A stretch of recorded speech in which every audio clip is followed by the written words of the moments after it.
Paper leak हुआ, ये सबसे बड़ा सवाल है।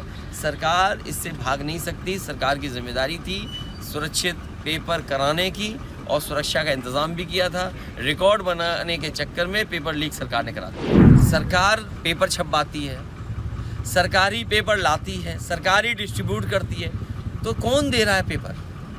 ये तो सवाल आपको सरकार से पूछना चाहिए। नौजवानों के भविष्य से खिलवाड़ कर रही है सरकार।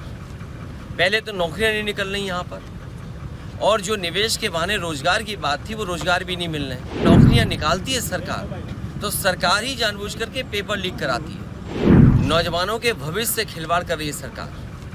पहले तो नौकरियां नहीं निकल रही यहाँ पर, और जो निवेश के बहाने रोजगार की बात थी वो रोजगार भी नहीं मिल रहे। और अगर नौकरियां निकालती है सरकार, तो सरकार ही जानबूझ करके पेपर लीक कराती है। अगर पहली बार जब उत्तर प्रदेश में पेपर लीक हुए थे उसी समय कार्रवाई हो गई होती।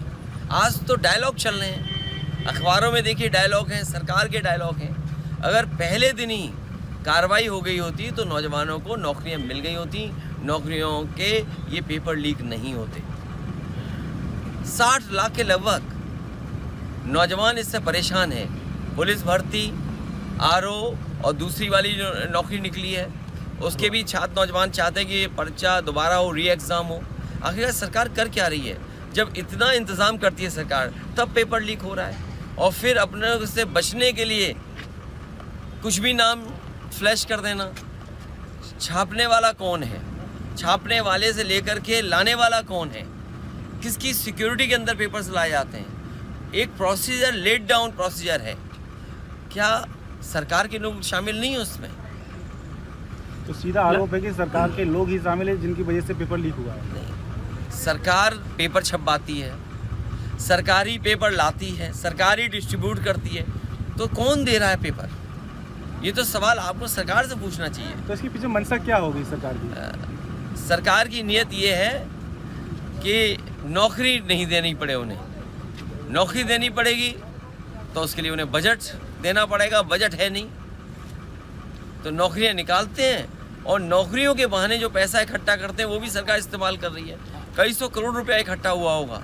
तो छात्र नौजवान जो गरीब है वो ज़मीन बेच करके या अपना किराए पर लेकर के, उधार लेकर के पैसा, तब नौकरी के लिए आया है, फॉर्म भरा उसने। और सरकार ने कितनी नौकरियां दी होंगी अभी तक? और अग्निवीर जैसी व्यवस्था कौन स्वीकार करेगा? अग्निवीर कौन स्वीकार करेगा? जहाँ लाखों लाख नौजवानों को साल में नौकरी मिलती थी, उस नौकरी को क्यों रखा इन्होंने? टेम्पररी नौकरी क्यों रखी इन्होंने? दिन दहाड़े राष्ट्रीय लोकदल के नेता राठी जी की हत्या हो गई, किस तरीके से देख रहे हैं? देखिए, वो अलग बात है। फिलहाल उत्तर प्रदेश के लिए जो पेपर लीक हुआ ये सबसे बड़ा सवाल है। सरकार इससे भाग नहीं सकती। सरकार की जिम्मेदारी थी सुरक्षित पेपर कराने की और सुरक्षा का इंतज़ाम भी किया था। रिकॉर्ड बनाने के चक्कर में पेपर लीक सरकार ने करा दिया।